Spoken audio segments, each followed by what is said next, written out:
Hello, everybody, and thank you for joining me. My name is Brigitte Gabrielle, and I wanted to share with you my story. I realized yesterday when I put a post about my background that many of my new followers and people who know me as a political commentator who's always commenting on political events and current events, that a lot of people have no idea about my background and why I am so passionate speaking the way I speak.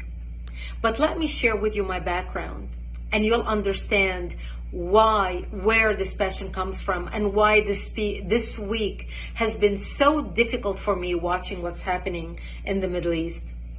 You see, I was born and raised in Lebanon, which used to be the only majority Christian country in the Middle East. We were open-minded, we were fair, we were tolerant, we were multicultural. We prided ourselves on our multiculturalism.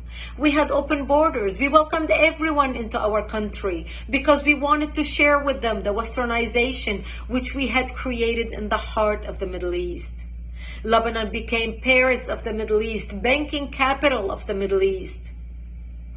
Unfortunately, all that began to change when we accepted a wave of refugees into our country, people who did not share our values, but wanted to use Lebanon as a launching pad to kill the Jews and drive them into the sea. Lebanon was the only country in the Arabic world that accepted the third wave of Palestinian refugees. When they came to our country, they wanted to destroy our country. They ended up destroying our country. My 9/11 happened to me in 1975 when radical Islamic Palestinians blew up my home, bringing it down, burying me under the rubble wounded. I ended up in a hospital for 2.5 months. And as I laid in a hospital bed, hooked up to IVs, I would ask my parents, why did they do this to us?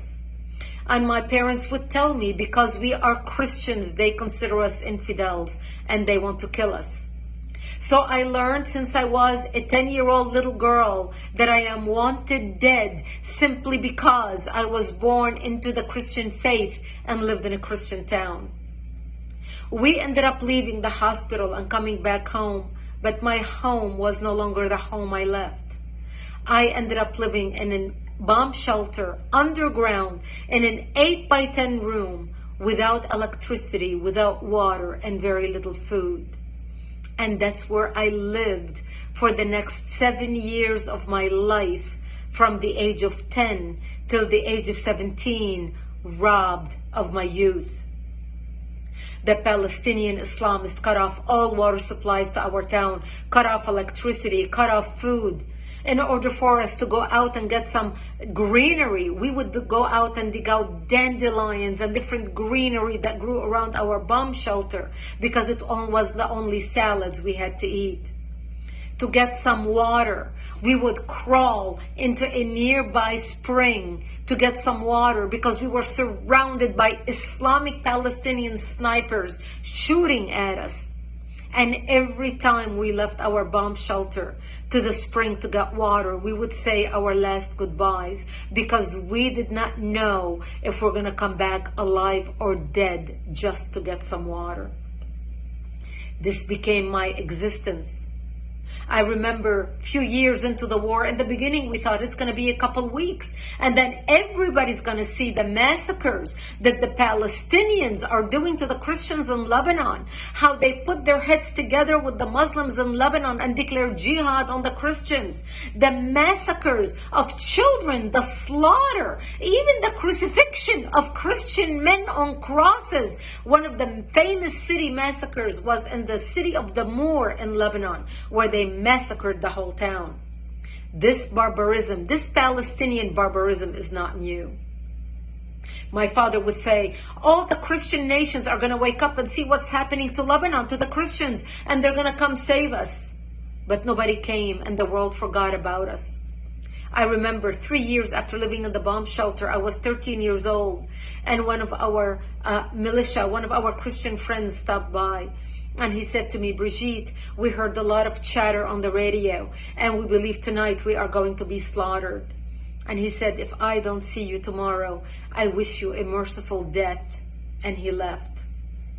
And I remember at the age of 13, dressing in my Sunday best, my Easter dress, because I wanted to look pretty, because I knew that when they come to slaughter me, there would be no one to bury me, and I wanted to look pretty when I'm dead. And I remember my mother combing my long black hair as I sobbed, begging her, I don't want to die. I'm only 13 years old. Please do something. I don't want to die. And there was nothing my mother could say to me. And I remember sitting in the corner of our bomb shelter, and my father started reading from Psalms. I shall walk into the valley of death and fear no evil, for thou art with me. And my parents said to me, when they come to slaughter us tonight, we will create a distraction. You're an only child. You're a young child. We lived a long life. We will create a distraction, and you just run towards Israel. Run towards the Israeli border and don't look back. You see, we knew if we run to the Jews and beg for help, the Jews are not going to slaughter us, because we had more shared values with them than we had with the Muslims. Thank God I did not have to make that decision that night, because that's the night when Israel came in physically into Lebanon and established the security zone and kicked out the radical Islamic Palestinian element that surrounded our town. And Israel set up artillery bases in the hills surrounding our town. And that's how we survived for another 5 years, until 1982, when Israel invaded Lebanon, working with the Christians, trying to help the Christians take back their country, take back their democracy, and kick out the radical Islamic element that had taken control of the country at that time. We had 11 Islamic terrorist organizations operating out of Lebanon, including the PLO, the Palestinian Liberation Organization. And Israel finally ended up kicking Yasser Arafat and his cronies all the way to Tunisia. And that's how we came out of the bomb shelter and back to rebuilding our lives. I ended up moving to Israel in 1984 and becoming a news anchor for World News in the Middle East, covering world events, because I wanted to make it my life's mission to fight evil, to understand how can people hate so much to commit such atrocities. My life story is detailed in a book titled Because They Hate. A survivor of Islamic terrorism warns America. The book sold over 1 million copies. It came out in 2006. I encourage you to read it. I encourage you to order it so you can understand why I fight terrorism, why I speak with such passion and conviction. People who watch me debate people and fight people and care less about the labels people throw at me. They call me radical. They call me a hater. I don't hate anybody. I pray for the Middle East. Today I'm praying for the Jews, for the Palestinians, for the Lebanese, for the innocent people who are dying or who are going to die because of the work of Hamas, because of the work of Hezbollah, because of the work of Iran, because of the crazy radicals who want to kill, who want to create mayhem on the world. We must stand up against barbarism. Barbarism done in the name of any people, of any religion, is not acceptable. Barbarism is when you shoot babies in their cribs. Barbarism is when you decapitate babies. Barbarism is when you rape women and kill them. Barbarism is when you kidnap old grandmas and you kidnap children and you put them in cages with the sole purpose of torturing them and killing them. This is barbarism, unacceptable under any name, from any people, from any religion. That's why the good people need to stand up against terrorism, against Islamic terrorism. Because what starts in the Middle East doesn't end in the Middle East. What starts in Israel doesn't end in Israel.